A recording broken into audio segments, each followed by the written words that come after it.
परीक्षित जी ने कहा कि भगवान आपने द्वितीय स्कंद में निवृत्ति मार्ग का वर्णन किया कि निवृत्ति कैसे होती है, जिसमें अनुक्रम से ब्रह्मलोक की प्राप्ति होती है, तथा तृतीय स्कंद में आपने प्रवृत्ति मार्ग का भी वर्णन किया कि प्रवृत्ति कैसी होनी चाहिए, जिससे त्रिगुणात्मक स्वर्ग प्राप्त होते हैं।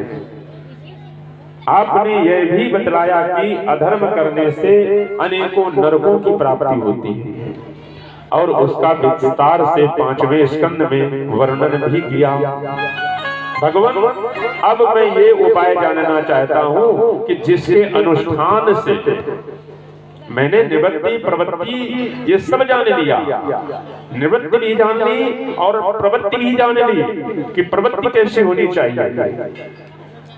अब मैं ये जानना चाहता हूं कि जिसके अनुष्ठान से मनुष्यों के अनेक भयंकर यातनाएं, जो यातनाएं होती हैं भयंकर से भयंकर पाप होते हैं, और यातनाओं से पूर्ण नरक में न जाना पड़े, उन यातनाओं को करके भी नरक में न जाना पड़े, आप कृपा करके उसका वर्णन करें। क्योंकि ये मनुष्य है, मनुष्य से अनेक प्रकार के पाप होते रहते हैं, क्योंकि ये संसार दुखालय है, यहाँ माया है। मनुष्य आकर के माया में फंस जाता है और अनेक प्रकार के पापाचार किया करता है। इसलिए आप ये बताएं कि उन पापों से कैसे निवृत्ति हो, आप कृपा करके बताएं। तब श्री सुखदेव जी महाराज जी कहते हैं कि न चेदि हैवाप चिंतम यथा हंसः कृतस्य कुर्यान् मन ओक्ति पाणिभिः ध्रुवं सा वै प्रेत नरकानुपैति ये कीर्तिता मे भवत इस्तगम्यातना तस्मात् पुरेवास्मि पाप निष्कृतौ यतेत मृत्यो विपद्यतात्मनः तो सस्य दृष्ट्वा गुरुलां यथा विशक चिकित्सेत रुजां निदानवित। श्री सुखदेव जी कहते हैं कि हे परीक्षित, मनुष्य मन, वाणी और शरीर से पाप करता है। यदि वह उन पापों का इसी जन्म में प्रायश्चित न कर ले तो मरने के बाद उसे अवश्य ही उन भयंकर यातनाओं पूर्ण नरकों में जाना पड़ता है, जिनके वर्णन मैंने आपको 5वें स्कंद में अंत में सुनाया था।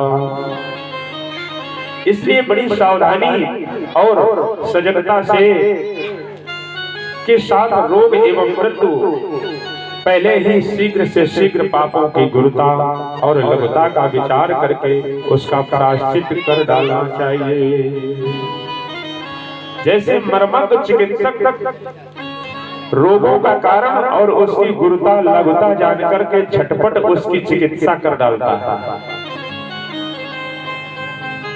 परीक्षित जी ने पूछा कि हे भगवान, मनुष्य कभी तो प्रायश्चित करके पापों से छुटकारा पा लेता है, कभी फिर उन्हें के कारण करने लगता है। ऐसी स्थिति में उसके पापों का प्रायश्चित कैसे संभव है? तब सुखदेव जी कहते हैं कि हे परीक्षित, वस्तुतः कर्म के द्वारा ही कर्मों का निर्वीज नाश होता है। इसलिए सच्चा प्रायश्चित तो तत्व ज्ञान ही है, फिर भी नियम आदि को पालने वाला धीरे धीरे तत्व ज्ञान प्राप्त करने में समर्थ होता है।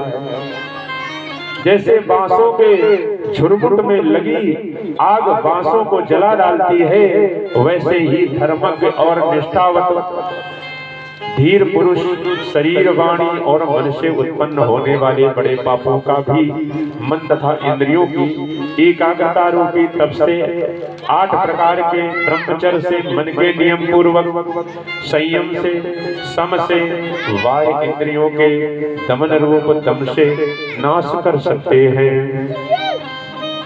हे राजन, प्रत्येक मनुष्य भगवान के भक्तों की सेवा से भगवान को अपने प्राण अर्पण करके जैसे पवित्र होता है, वैसा तपश्चर्या से भी पवित्र नहीं होता। यानी भगवान का भक्त हो, उसकी आप सेवा करें तो भगवान अपनी सेवा से भी बढ़कर मानते हैं। भक्ति मार्ग ही जगत में कल्याणकारी और सब ओर से निर्णय निर्भय करने वाला उत्तम मार्ग है। सबसे बड़ा मार्ग क्या बताया सुखदेव जी ने? भक्ति का मार्ग सबसे उत्तम मार्ग और सबसे बड़ा मार्ग है। जगत में कल्याणकारी और सब ओर से निर्भय करने वाला उत्तम मार्ग है। सक्रमणः कृष्ण पदारविंदयो आरनिवेशितं तदगुणराजय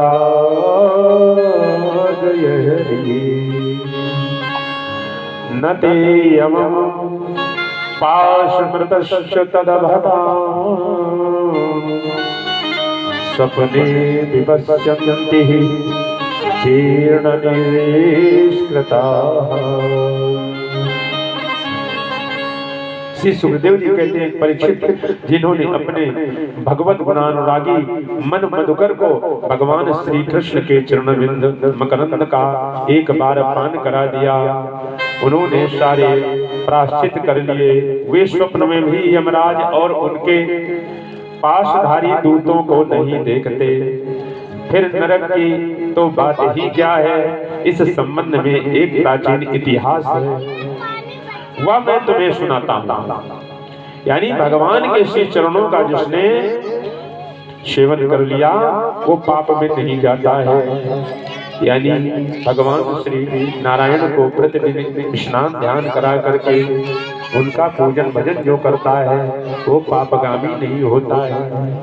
इसलिए अपने घर में सभी नारायण भगवान को रखते हैं, लड्डू गोपाल की सेवा करते हैं।